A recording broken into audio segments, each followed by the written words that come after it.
గత ప్రభుత్వం చేసిన తప్పులను తాము కవర్ చేయాల్సి వస్తోందన్నారు డిప్యూటీ సీఎం పవన్ కళ్యాణ్. కాకినాడ జిల్లా గుల్లప్రోలు వద్ద వరద ముంపు ప్రాంతాలను పవన్ కళ్యాణ్ పరిశీలించారు. 4 అడుగుల లోతున్న ప్రాంతంలో జగనన్న కాలనీ నిర్మించారని విమర్శించారు.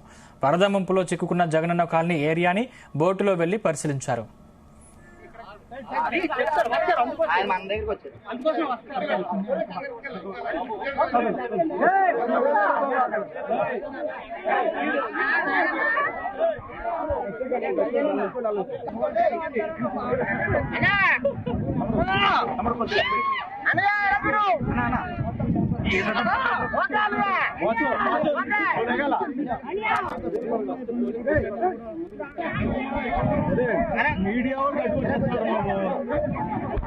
ఆల్రెడీ ముంపు ప్రాంతాలు ఈ ముంపు ప్రాంతాలు ఎవరికి కొన్ని చోట్ల పెట్టారు.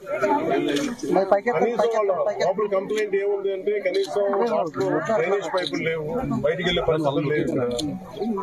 ఇది మనం మీకు చెప్పినట్టు కదా, బుడమేరు ప్రాంతం అంతా కూడా ఇలాగే పరివాహక ప్రాంతాల్లో లోతట్టు ప్రాంతాలు ఎక్కడైతే నీళ్లు అవంతరాలు లేకుండా ఎలా సాగాలో అలాంటి చోట్ల లేవు. అలాంటి చోట్ల ఇల్లు కట్టేయడాలో లేదంటే స్థలాలు ఇచ్చేయడాలో ఆక్రమణలో కూడా ఇదంతా పరిస్థితి. అలాగే దీనికి సంబంధించి పొలాల గట్ల మీద దాదాపు ఇది చెప్తా ఉన్నాక 2 లారీల ఏరియా రోడ్ ఇది ఎన్క్రోచ్మెంట్ జరిగి దాదాపు మొక్కలు వేసేసారు. అది కూడా కొంచెం క్లియర్ చేసి ఇబ్బంది ఉండదు అనేది చెప్తా ఉన్నాను. మేజర్ ఏంటంటే ఇక్కడ ఒక కల్వర్ట్ కావాలి, బ్రిడ్జ్ కావాలి. ఆ బ్రిడ్జ్ ఒకటి వేస్తానని చెప్పి మాట ఇచ్చాను. ఈ వరదలు తగ్గగానే దీన్ని వాటర్ ఫుటింగ్ లో చేయించాలని చెప్పి కలెక్టర్ షణ్మోహన్ గారు కూడా మాట్లాడుకుంటా ఉన్నాం. ఇదేంటంటే ఇది మనం ముందున్న ఇదేనంటే ఇప్పుడు ఎవరు చేశారు, ఏం చేశారు, ఇది అది మేము పొలిటికల్ గా మేము మాట్లాడుకుని తెలియజేస్తాం. కానీ ప్రస్తుతం ఇక్కడికి వచ్చింది ఎంత ప్రిపరేషన్ ఉంది. ఇన్ఫాక్ట్ వరదలు మనకి ముంపు గురైతే ఇప్పుడు దాకా పొలాలకే ముంపు గురైనాయి. అలా కాకుండా కాలనీల్లోకి ఇళ్లలోకి వస్తే ఎంత రెడీనెస్ ఉందని యంత్రాంగం ఒకసారి పరిశీలించడానికి వచ్చాను, సమస్యను తెలుసుకోవడానికి వచ్చాను.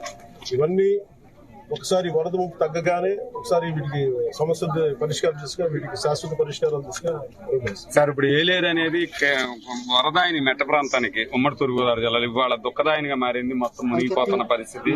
గత 5 ఏళ్లలో కనీసం పొడికి కానీ ఏ పని చేసిన పరిస్థితి. ఇప్పుడు మీరు దాని ఆధునికీకరణ కూడా మీరు కూడా మాట్లాడారు. ముందు ఆధునీకరణ అనేది ముందు పక్కన పెట్టింది. గత 5 సంవత్సరాల కాలంలో వీళ్ళు కాలువలు పొడికలు తీయలేదు. ఏం చేసేటి వీళ్ళ ఎందుకంటే ఇప్పుడు దీన్ని పొలిటికల్ రెటారిక్ గానీ లేదా వైసీపీ తిట్టడానికి వేదిక చేసుకోలేదు. దీని గురించి ప్రత్యేకించి వాళ్ళు అన్న ప్రతి మాటకి, వాళ్ళు చేసిన ప్రతి పనికి సాక్ష్యాధారాలతో సహా వాళ్ళు ఏం చేశారు, వాళ్ళు ఏ స్థాయిలో పెట్టారనేది మీకు